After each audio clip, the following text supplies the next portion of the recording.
You've had Wendy's nugs dipped in sauce, but have you had them covered in sauce? Wendy's new saucy nugs take the crispy and spicy nugs you love and turn them up to 11. Choose between flavors like buffalo or honey barbecue, garlic parm, or if you're a real heat seeker out there, you can try spicy ghost pepper only on Wendy's signature spicy nugs. Listen, I'm going to dare you to do it. I dare you. That's 7 delicious ways to try the nugs that you already love. Pick a flavor. Grab some extra napkins and then grab a few more napkins and prepare to nug like you've never nugged before. For a whole new way to nug, it's got to be Wendy's at participating U.S. Wendy's. So you're of the mindset this is a player personnel issue. I mean, I'm not saying that's the only issue. Like I'm not only saying it's a coaching issue. I'm saying it's also just a player personnel issue as well. I'm saying it's both. Do you think we've lost an abnormal amount of players to injury in comparison to other programs? To other programs? That's a good question. I think we've lost an abnormal amount to injury that should have been in our 2 deep.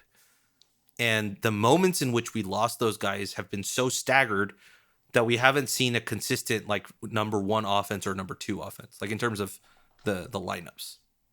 It's been like up and down all season.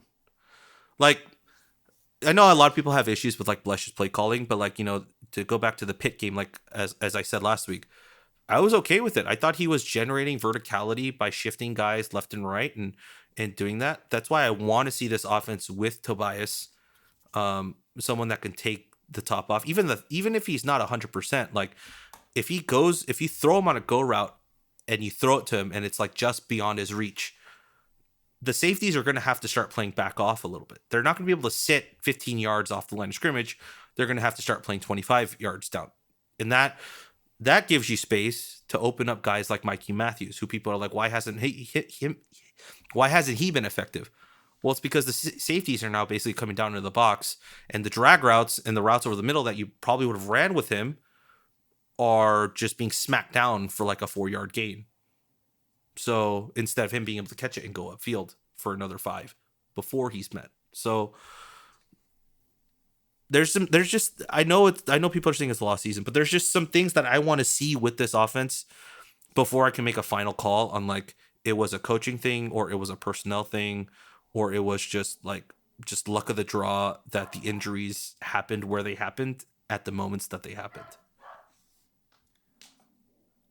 Interesting. I think that as a counter to that, and I think that's totally fine to wait and see, and who knows what these next few games will look like, but I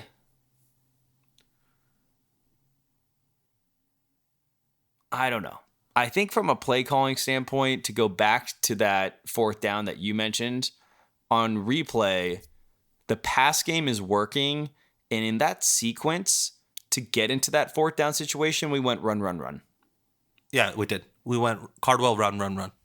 And I just don't understand, like, what that even, like, I just don't get it. And then Mark Richt was on the halftime show and was like, dude, Cal's doing really well with up-tempo. They should be running it the whole game.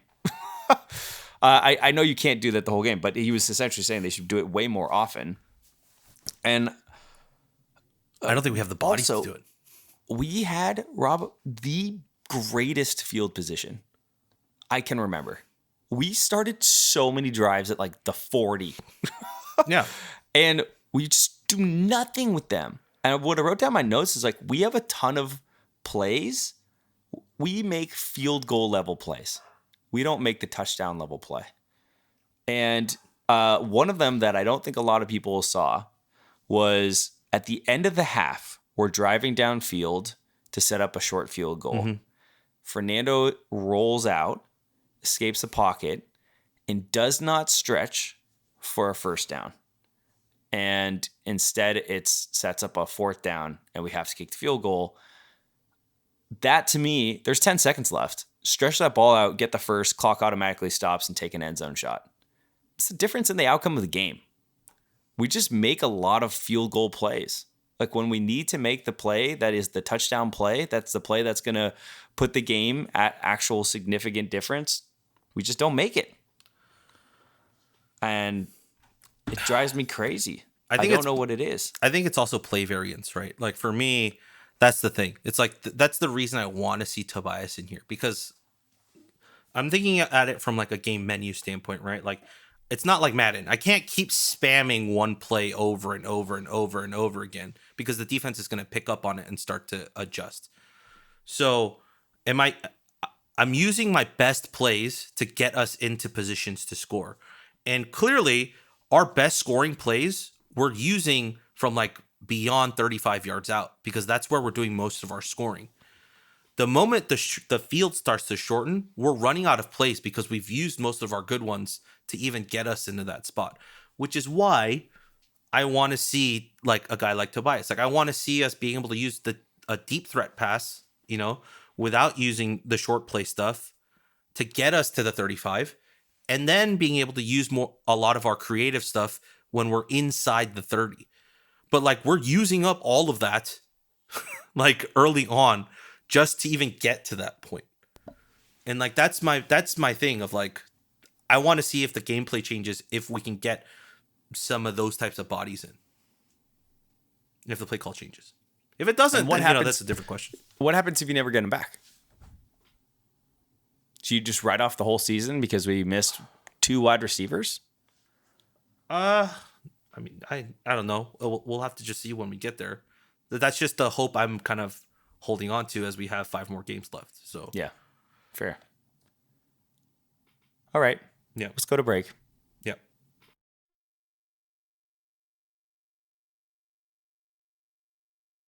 Do you want to do a stat readout? No. It's pretty sad. I looked it up. It's pretty sad.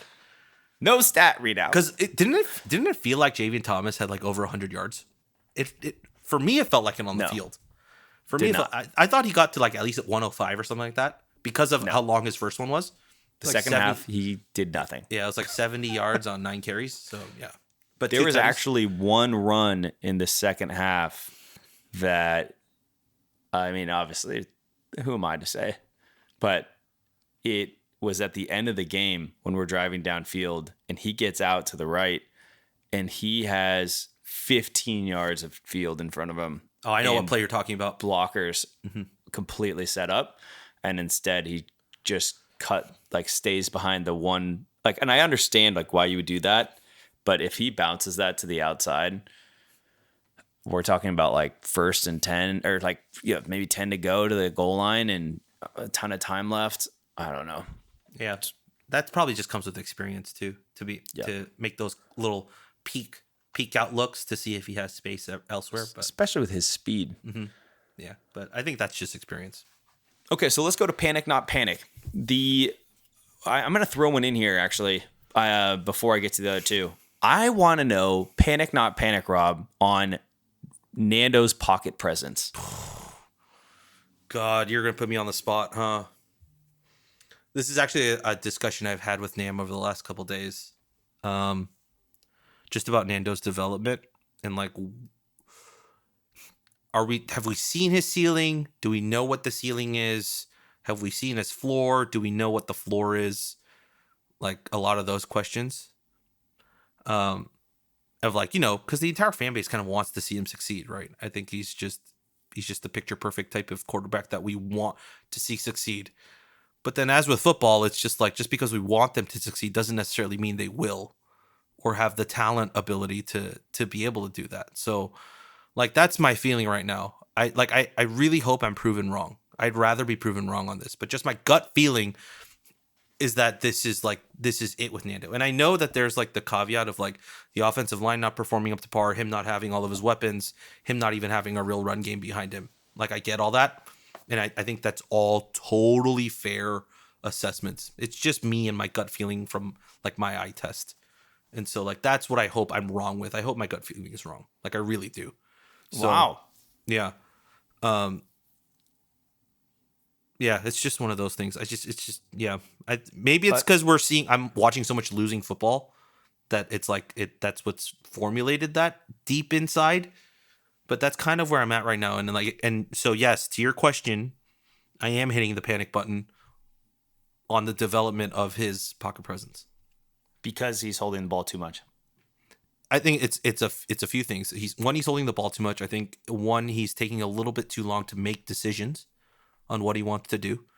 And then 3, I think it's a feel thing. It's like feeling where the pressure's coming from and moving away from it, I think has not developed. And that's what I told Nam, right? I think the reason I have this bad gut feeling in my hand is like, okay, he doesn't have a run game. He doesn't have his best wide receivers. He doesn't have a good offensive line. But with the amount of snaps he's taking from a natural progression of getting better, what are some things that I would like to see him start to improve on, regardless of how the other spots are playing, right? And because that's going to elevate him to that next level of being a quarterback. One of the things was his feel in the pocket, his ability to move away from pressure, and his decision-making process. I just haven't seen an improvement in like those things. Yep. And that kind of scares me. That despite these many games, we haven't seen an improvement in at least those regards. I think I understand that panic, but he's so young that I do think that that's going to come with time. It is something that was so apparent to me, though, upon rewatch. It was there a little bit during the game, but there were a couple of plays. And then if you think about the Pitt game where we take that sack, it's like the situational understanding of what we should be doing. There was a couple of plays this game where there was the very obvious thing to do is to step up into the pocket, and he sat back and he took a sack as a result, and it was not on the O-line whatsoever. And that is certainly a concern. The one connected to that for me was the intentional grounding call, where in that moment, it would have been better for him to take the sack than to try and throw the ball away. Yeah, and we got saved by Isaiah's running backwards for 10 yards. Yeah. And 100%, because that was looking like every other drive that we needed in a clutch moment where we go absolutely nowhere and we go backwards. But until it didn't and had a different ending, which was so fun. Classic Cal, always surprising us. But I really noticed it this game. And the thing that I thought was working really well for Mendoza early, and I think we did have some of it late, but it was just like shifting him out of the pocket. Because like I do think he makes good decisions, but I kept comparing it to how I saw Jack Plummer with a terrible offensive line. And the thing that Jack Plummer did so well, Jack Plummer was not fast. He was not a mobile quarterback, but he could just feel, and that came with all that experience. He had such a good feel for the pressure, like you're saying, that he knew that, hey, if I don't get it on my first read, I probably don't have time to make a second. And so I either have to get out and move so I can give myself time to get a second read, or I just got to get out and try to get something. And he took a lot of hits for it. And again, we used to joke that he lost years off of his life being a Cal quarterback that season. But I do think that there is a development opportunity. I'm going to go optimistic, though, and say that that's learned over time, and it's just a matter of how many games. But that will be tested with the patience, especially if the temperature gets turned up on a hot seat of a coach. Yeah, I mean, I think for me, it's like even. I think for me, the hardest thing is like having seen Chase here, like one of Chase's greatest attributes, like was his ability to make quick decisions. He's in the ball snapped. He makes his first read, not there, makes the second read, not there. And then he immediately knows where the gap is going to be in the pressure, and he takes off. Mm-hmm. And it has always resulted in positive yards. And so, we can talk about his throwing ability later, but Chase's throwing ability might not be as good as Nando's. I think Nando does have a better arm. Of course, Chase, I think, is more athletic than Nando. But the one thing that Chase had, even from when he first became the starter, was just that natural feel in the pocket and being able to shift away from the pressure and then take off opposite of where the pocket collapses. Versus a lot of times with Nando, when he tries to take off, he sometimes runs straight into the Yep. pressure. Yep. And so, yeah, that's why I'm concerned. And I think to your point, it exactly makes sense. It could be an experience thing. But like the time, with college quarterbacks, it's like it's shrinking. Like he's a junior next year. Like, and we haven't seen a step of improvement from last year to now. Like I'm not expecting him to become like Peyton Manning in the pocket by season's end, but you would hope that there are moments where you start to see the improvement by this point, midway through his like first real season as starter. But like he started half the games last year, so by now you'd think you'd see some improvement. But not having seen the improvement is kind of pause for warning for me. I hope I'm wrong. Fascinating. I need to like just hammer that point home. I really hope I'm wrong.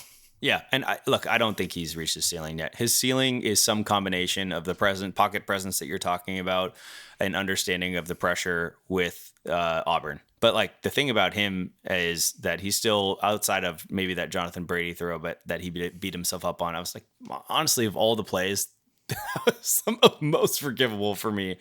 There are a couple others that I think I had more issues with, not with any way that he threw a ball, but you go back to that fourth down play that just some of the execution just didn't make any sense, or the play calling. Mm-hmm. I still think, we have a quarterback that's coming away, it's throwing for like 280 yards a game. He's got a great connection, understands really well how to take advantage of like a 2 tight end set. I'm all in on Fernando stepping up into that opportunity and being that guy that could take a leap. But again, like, do we have a dedicated quarterback coach right now? Yeah, Sterling Gilbert. Yep. Yeah. That was the hire we made when Spaff left. That makes sense. Yeah. So, all right. Well, with time, hopefully that improves as we close the season. But yeah, the pressure that NC State was getting this game, it really wasn't anything to be overly concerned with. A lot of those plays we made ourselves. It's devastating. All right. 4 weeks in a row. Panic, not panic. Bowl eligibility. Not panic. Oh my Lord. No. You're not panicked in the slightest about bowl eligibility? Ask me again in 2 weeks. But What? I think ask me again in 2 weeks. I ask you every week. That's No, the whole I'm point. I'm saying like rhetorically, like ask me again in 2 weeks, because we still have 5 games left, and outside of maybe SMU, we're going to be favored in the other 4. Oh my gosh. Okay, conference record. 500. Panic or not panic? Wait, so what are you asking me? Are we going to get to 500? Yep. I don't think we're going to get to 500. So you're saying one loss in conference, right? You're saying we beat Syracuse. We beat Wake Forest. We beat Wake Forest. We beat Syracuse. We beat Stanford, and then we lose to SMU. Okay. Because Oregon State doesn't count as conference, right? So I think I'm panicked on everything. Rightfully so. Conference record, without a doubt. But bowl eligibility, I think 5 wins starting to feel. I don't know. I don't know what you do. How do you develop? Well, if you don't win today, if you don't win this week, then it's like red alert, DEFCON 5. I'm already kind of there.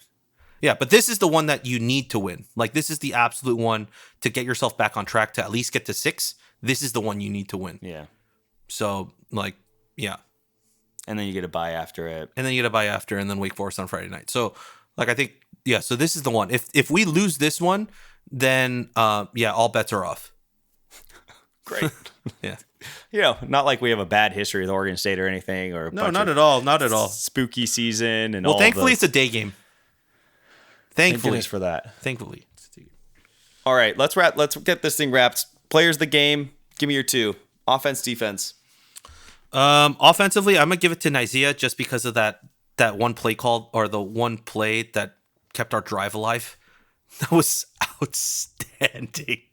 I was screaming. I was like, "Where are you going?" It's one of those, like, he caught the ball, and then you're like, just turn upfield, and then he goes backwards, like, no, no, no, no, no, and then he starts to go upfield again. You're like, yes, Yeah.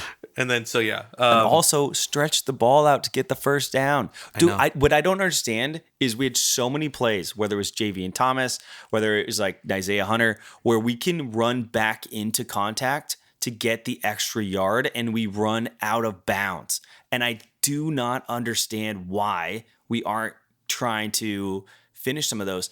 There's another where I don't know if it was that in Isaiah where I looked at it and yeah, I'm dreaming a little bit, but I think when your defenders are running across the field that direction and you bounce right and you're causing them to have to do a shift in direction, that means they have to try and make an arm tackle, right? The legs are gone. Yeah. And if you're shifty, you can break a couple of those. And now all of a sudden you're talking about getting I just don't understand. We run out of bounds way too much on some of these plays where I want to see the back or the player that has the ball, come back into the contact and try to get like those extra yards, because at the end of the day, like the first down that we didn't get there, the first down that we, that set up a very tenuous third down situation where we almost ended up having to kick a field goal from that distance, which would have been an even worse case scenario.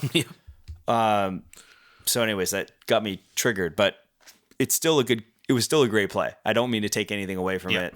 It was amazing to see that and to execute it, because there was a minute there where I was like, where are we going? Yeah, it didn't look great. Defense? I'm gonna give it to TJ. I haven't talked about TJ all season, but he had the one sack. It's good for him. You know what I didn't realize is that Xavier Carlton has 6.5 sacks so far this year. Oh yeah. Yeah. I was like, what? Yeah, he's like up there in the top like 8 in the conference. So, at this rate, he's going to end up with a double-digit sack record, or not a record, but he's going to have double-digit sacks by the end of the season. So, Carlton's great, but TJ, I thought had a really good game, at least from what I saw down on the field. And he was fired up after that sack that he got, and I saw it happen out of the lens of my camera. Like I actually had it focused on him on that play, and off the snap, he blows by that right guard. I had no shot whatsoever to stop him, and he's just basically face to face with the quarterback. So amazing play, great athleticism. Wisconsin gave us a good one. I love that pick. I don't really know. I mean, I kind of want to go Endries. I kind of want to go Cardwell just because it was so good. Like, to your point, I think I had asked you, can't remember if it was on a podcast or just in real life, like, where is Byron Cardwell? Big time recruit that we that we got transferred from Oregon. It did feel like we were starting to see that type of player. Yeah. Boy, do we need that. Mm-hmm. So let's give it to Cardwell. I mean, Endries, it's awesome. Defensively, could go a couple different places. I have a hard time with this one. I was like, I really liked how Cam Sidney played this game. Mm-hmm. You can't teach being 6'3", 215. You can't. And Jolly, or whatever, how you pronounce his name, Cam was still in the right place, or it was in the right position. I thought that Craig Woodson had one of the best plays during that goal situation where he leaped across and got a pass deflection, but unfortunately they actually exposed Craig a little bit and got him on the outside in one-on-one coverage, and he got beat twice. So I can't quite give it to him, and I don't know, what can you say about Noel Williams that hasn't already been said? Literally the most unluckiest thing ever. He has the pick, and the North Carolina State player just happens to have a hand on the ball, so that when he's ripping the ball towards his chest to run with it the other way, it flips out. I mean, he almost had another one. He almost had a kickoff return. So I think that's back too. He was a couple tackles away from getting a kickoff return again. So I guess that's that one player. A few. All right, let's look ahead. Oregon State. Do you think we're winning this game? I think Vegas had us 10-point favorites. Oh, great. Just like North Carolina State. What could go wrong? Yeah. You know what? At least from a historical standpoint, from last season to this season, any quarterbacks we played last year, we've played pretty well again this year. Like Peyton Thorne, we did that. Cam Ward, for most of it, we did that. And we're playing Giovanni McCoy, who was Idaho's quarterback last year. And we played him pretty well out. Like he had a pretty good first quarter from what I remember. And then second, third, fourth, we just shut him down fully. So I think the expectation here is that there's just a talent gap, and that's kind of what we bank on. I think if you were playing Washington State, I'd be a lot more afraid, but I think Oregon State right now, with not having the continuity of Jonathan Smith, and has definitely decimated them a little bit. So it needs to be a win, as we were talking about earlier with the panic, no panic about getting a bowl eligibility. This is step one. So can you tell me a little bit more about the way that he leveraged Giovanni McCoy? Because, it seems like he passes 27 times a game, but he also runs 16 times a game. Yeah, I haven't looked at the tape in terms of how Oregon State really uses him to a certain degree, like if the rushes come from just scrambles or if they're actually using designed runs on him. But I remember from the Idaho game that we played, and they had two wide receivers that were like we thought was going to go pro, and he had those guys. So I think Giovanni McCoy gets a little bit flustered, at least from the Oregon State games I've watched this year. There are moments where he gets confused. So we've been pretty good at confusing opposing quarterbacks defensively. Like we disguise our back end looks very, very well. Like we look like we're single high and then we shift to cover 3. We look like we're, 2 deep and then it goes into, a cover 3 or a cover 6. Like we mix it up so much that it gives guys who can't really sit in the pocket and think through their reads, just moments of pause. And with the way our defensive line has been playing, I think over the last couple of weeks, I think we can expect that his confusion and his moment of pause will get our defensive line guys into the pocket. Let's hope so. I mean, I think at the end of the day, Oregon State is a heavy, heavy run team. Mm-hmm. And we haven't been bad against the run. Yeah, I just can't think of a team that's ran all over us yet. No, we've actually been pretty solid. We've been pretty stout. I like our chances. Yeah. All right, Rob, take us home. That's it. That's it for us on the Golden Bear Cast. You can find our written stuff at rightforcalifornia.com. You can find us on Twitter at Golden Bearcast, tweet at us for golden tweets, and you can also email us, goldenbearcast@gmail.com. One plug I want to make, since this will probably be dropping on Tuesday or Wednesday, the Right for California merch that we dropped with Warriors World, I think pre-orders will be done by the end of the week, so if you want to get your orders in, get them in now. All of the attire is still available, so make your purchase. Part of the proceeds will go to the basic needs department or place on campus that helps students with basic needs such as food insecurity, housing insecurity, technology, transportation, and so on. So it helps a good cause. You get cool swag, and all in all, a great thing to help with Cal fans. So yeah, that's my one plug. It's good merch, so. And then you'll get it in 2 weeks because we'll start producing it after the orders close. Yeah, that's all I can think of. We'll see you all on the next one. And as always, go Bears. Go Bears.